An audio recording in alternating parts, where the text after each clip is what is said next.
नमस्कार, एक बार फिर से आप सभी का स्वागत है एपीएम लाइव में। मैं हूं आपके साथ आरोही सिंह। मैं भी मौजूद हूं बीजेपी के कार्यालय में, जहां पर कृषि मंत्री अमरेंद्र प्रताप सिंह का प्रेस कॉन्फ्रेंस हुआ। प्रेस कॉन्फ्रेंस में उन्होंने जातीय जनगणना को लेकर और साथ ही साथ कृषि बिल कानून को लेकर क्या कुछ कहा है, आप भी सुनिए। और अपनी बात कहने का सबको अधिकार है। बिहार में विपक्ष में है तो धरना करना इनका धर्म बनता है, अपना देंगे, अच्छी बात। उनकी मांग को लेकर क्या कहेंगे? मांग उचित है, अनुचित है, क्या कहेंगे? देखिए, केंद्र सरकार के द्वारा जातीय जनगणना या ओबीसी के लिए हाल ही में 2 दिन पहले पास हुआ है।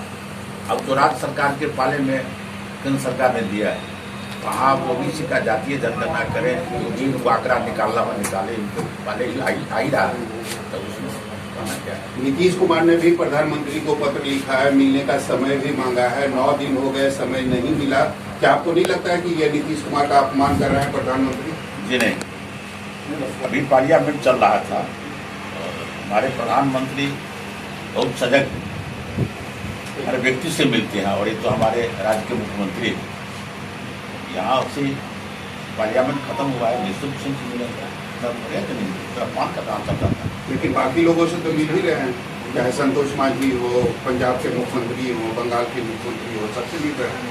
ये माननीय मुख्यमंत्री से मिलेंगे, उनको ये इनका पत्र गया है, जो सिस्टम है उस सिस्टम में बढ़िया से मिलेंगे, ऐसा थोड़े है कि नहीं मिलेंगे, उसमें अपमान कहीं नहीं।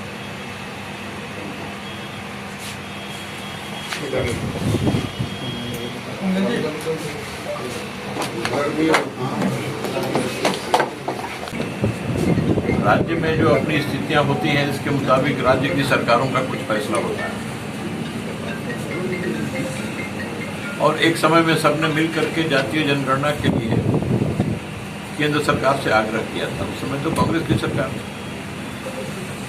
1931 में पहली बार जातीय जनगणना हुई, अंग्रेजों ने कराया। उसके बाद भी अंग्रेजों ने जनगणना करवाई। उस समय जातीय जनगणना क्यों नहीं करवाई? आजादी के बाद कांग्रेस की सरकारों ने जातीय गणना कभी क्यों नहीं करवाई? फिर उसके बाद की भी सरकारों ने जातीय गणना नहीं करवाई। आज यह जो विषय है, कोई चाहता है जातीय जनगणना, कोई नहीं चाहता। तो राज्य के हित में और राज्य के अंदर जो परिस्थितियां होती हैं, उसको देख करके और कहीं मांग उठती है, तो ऐसी मांगे भी उठेगी लोकतंत्र में। लेकिन केंद्र का यह विषय है, और केंद्र के सामने सारा देश होता है, वो सारे देश के परिप्रेक्ष्य में उसका फैसला होता है। ऐसे में यह फैसला आसान नहीं होगा, उसमें सभी राज्यों को, केंद्र को देखना पड़ेगा, और देखना पड़ता है।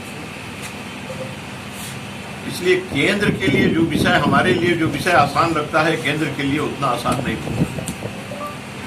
केंद्र के सामने सारा देश है, हमारे सामने, राज्य के लोगों के सामने एक प्रदेश है।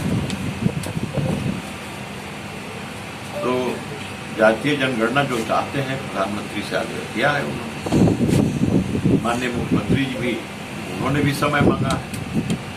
अब समय देना और इस पर बात करना, क्या करना नहीं करना, मुख्यमंत्री और प्रधानमंत्री के बीच का विषय है। 9 दिन हो गए, समय नहीं मिला।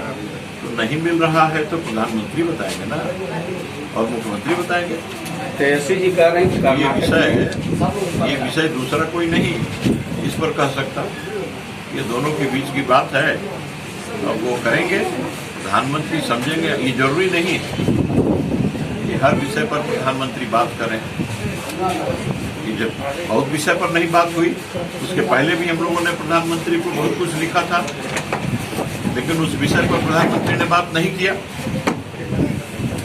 जरूरी नहीं कि हर विषय पर बात हो ही जाए, हाँ, लेकिन अपनी इच्छा व्यक्त की, तो इच्छा व्यक्त की है, बात हो भी सकती है।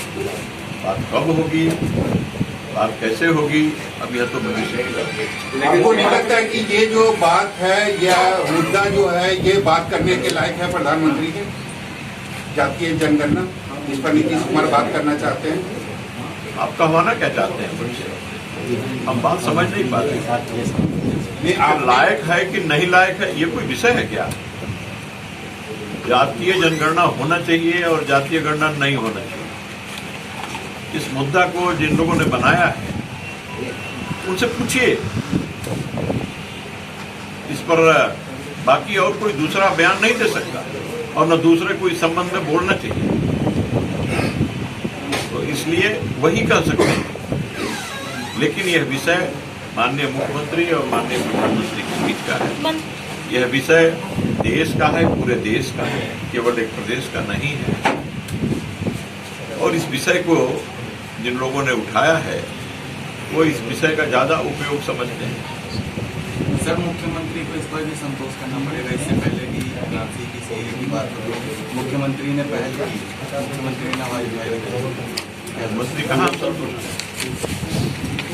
मंत्री प्रधानमंत्री जी के साथ है, प्रधानमंत्री जी मुख्यमंत्री के साथ। इससे पहले भी बीजेपी और जेडीयू का अलग अलग स्टैंड था, लेकिन मुख्यमंत्री को ही जेडीयू एक पार्टी है, राजनीतिक दल है, अलग है, उसका फैसला कुछ अलग हो सकता है। भारतीय जनता पार्टी एक अलग दल है, तो इसका फैसला कुछ हो सकता है। लोकतंत्र में बराबर एक ही फैसला, हमारा गठबंधन है तो एक ही फैसला होगा क्या? ये जरूरी है क्या? हमारा गठबंधन सरकार चलाने के लिए, मंत्री देश जी की प्रगति और विकास के लिए, और वो काम हम लोग कर रहे हैं। तेजस्वी ने कहा है कि सरकार चला रही है। तेजस्वी ने कहा कि प्रधानमंत्री मुख्यमंत्री को समय ना देकर बिहार का अपमान कर रहे हैं। तेजस्वी तो कुछ भी कर सकते हैं। तेजस्वी ने जो कहा है उनकी समझ है, अब उनकी समझ पर हम चर्चा नहीं करेंगे। उनकी समझ पर आप स्वयं उनसे चर्चा करेंगे। वो तो कहते हैं कर्नाटक के तर्ज पर बिहार सरकार को ही जातीय जनगणना करवाना चाहिए। अपने पैसे खर्चा करके यह तो माननीय मुख्यमंत्री के विषय का है, ये उनके विचार का विषय है, वो जो करेंगे। इसलिए इस विषय पर भी मुख्यमंत्री ही साफ बात बोल सकते हैं कि कर्नाटक ने किस आधार पर ऐसा करवाया है। अगर करवाया है तो मैं नहीं जानता, मुझे ठीक नहीं मालूम कि अलग से अपने प्रांत का जनगणना कर्नाटक ने किन परिस्थितियों में कराया था तो कैसे कराया, ये मुझे नहीं पता। मंत्री जी, एक सवाल था। बीजेपी में हमेशा आरोप लगते रहे हैं कि बीजेपी के मंत्रियों की अफसर नहीं सुनते हैं। ऐसे में मामला आपके विभाग का है। 3 जून को आपने मुंगेर प्रमंडल का समीक्षा बैठक किया था, जिसमें बेगूसराय के जो तत्कालीन जिला कृषि पदाधिकारी थे उनको एक दिन भी अपने पद पर नहीं बने रहने लायक बताया, और ठीक 21 दिन के बाद ट्रांसफर पोस्टिंग होती है और उन्हें बगल के जिले यानी कि खगड़िया में पोस्टिंग दे दी जाती है। तो या तो आपने जो आरोप लगाया था जिला कृषि पदाधिकारी पर वो गलत था, या फिर आपके विभाग में आपकी ही नहीं सुनी गई? मुझे तो पता करना पड़ेगा। ये मेरे पास है, एविडेंस के तौर पे है सर। पता आप सर क्या है, मीडिया के हैं? जी। अच्छा, क्या है? 21 मीडिया के हैं? रिपब्लिकन न्यूज पटना से है। अच्छा, रिपोर्टर से? तो रिपोर्टर किसी से है? आप कंप्लेन कर रही है? नहीं, कंप्लेन नहीं, मेरे पास कंप्लेन आया था सर। अच्छा, ठीक है।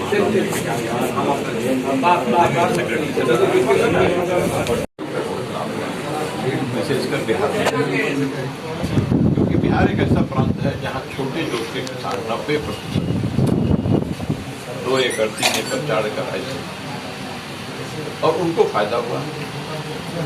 और ऐसे किसानों को तत्काल छोटी जरूरतों के लिए भी दूसरे पर आश्रित होना पड़ता, या फिर उसके अभाव में वो कर नहीं पाते। उनको समय पर जो मदद मिल रही है वो 2000 करके 3 बार, अब 2 बार राशि बढ़ने जा रही है, दुगना होने जा रही है। 6000 की राशि अब 12000 होने जा रही है, और सीधे किसानों के खाते में जाती है।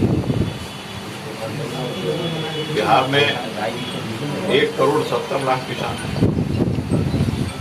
और उसमें से जितने किसानों ने खेती किया है वो रजिस्टर्ड किसान है, सबके खाते में जाती है। ये तीसरा किस्त पूरा हो गया, चौथा किस्त क्या? तो इस प्रकार से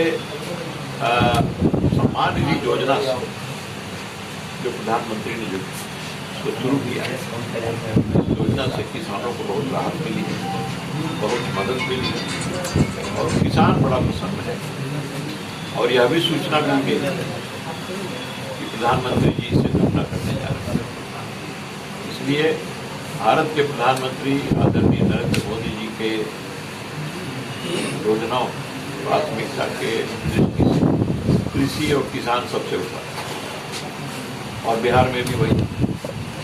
बिहार में भी सर्वोच्च प्राथमिकता के साथ नीतीश बाबू की सरकार ने कृषि को स्वीकार किया है। इसलिए बिहार के किसानों के लिए निरंतर और उत्तरोत्तर और उनकी समृद्धि कैसे बढ़े, कृषि लाभकारी कैसे बने, उपज का लाभ कैसे बने, लागत का दुगना कैसे उसकी आमदनी हो, तो इसमें लगे दोनों सरकारें की हुई है। लेकिन कई लोग इस सम्मान निधि योजना का गलत फायदा उठा रहे हैं, जो इसके असली में हकदार नहीं है, वो लोग भी अप्लाई करके इसका फायदा उठा रहे हैं।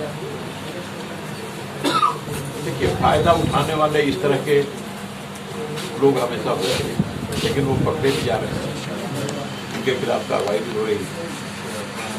और ऐसे लोग आंख में धोख के धोखा देके करने कराने वाले किस युग में नहीं, आज भी हैं। लेकिन अब उनको देख करके कोई काम थोड़े रोका जाएगा क्या? अब रोक दें क्या कि इसमें कुछ लोग आंख में धूल झोंक करके और फायदा उठा लेते हैं? ऐसा नहीं है। तो उनकी भी धरपकड़ हो रही है, ऐसे लोग पकड़े भी जाते हैं। और हम लोगों ने जो व्यवस्था खड़ी की, उस व्यवस्था में ये संभव भी नहीं होता है आमतौर पर। देखिए, जो जितने आवेदन पड़ते हैं, आवेदनों की स्वीकृति होती है, आवेदनों की स्वीकृति के बाद उसका रजिस्ट्रेशन होता है, उसके रजिस्ट्रेशन के बाद उसका डायरेक्ट डीबीटी सीधे उनके खाते में जाता है, किसान के खाते में जाता है। उस खाते को पहले कन्फर्म किया जाता है। तो इतनी सारी जो प्रक्रिया होती है, बीच में कोई बिचौलिया भी नहीं होती, तो ऐसे में कोई धूल झोंक करके और ले लें। और किसानों का जो पोर्टल है हमारा 1 करोड़ 70 लाख, उससे कंफर्म होता है कि किसान है हमारे। तो सब प्रकार से सुनिश्चित करने के बाद ही वो लाभुक बनता है और उस लाभुक को सरकार स्वीकार करती है और जो भुगतान होता है, जो राशि भुगतान उस प्रकार से होती है, जिसको हम लोगों ने फुल प्रूफ बनाने की कोशिश की है। सुनिश्चित किया कि कोई इसमें घपला न हो, कोई आप जो शिकायत कर रहे हैं वैसी शिकायत कोई ना आवे, लेकिन आती है इसके बावजूद भी हम लोग उसके लिए विभाग क्या करेगा। फसलें डूबी हैं तो उसका आकलन होगा। हम तो किसानों को 35% से अधिक जो फसल नष्ट होती है तो उसकी भरपाई करते हैं, उसकी क्षतिपूर्ति करते हैं, उसका आकलन करते हैं, फिर उसकी क्षतिपूर्ति भी होती है, इसका भी करेंगे। हम कहाँ पीछे हैं। अभी जो यास तूफान आया था, जो वर्षा हुई थी, उसमें 100 करोड़ का हमने आकलन किया है, किसानों को क्षतिपूर्ति करने जा रहे हैं, आगे भी करेंगे। लेकिन अब तो बाढ़ तो आकलन तो कब होगा? जब बाढ़ का पानी हटेगा तब होगा। बाढ़ आते ही आकलन थोड़े हो जाएगा, इसलिए आकलन तो होगा। जहां नुकसान हुआ है, फसल नुकसान हुआ है, खड़ी फसल जहां नुकसान हुआ है, उस फसल की उसका क्षति का आकलन होगा, उसकी हम लोग पूर्ति करेंगे।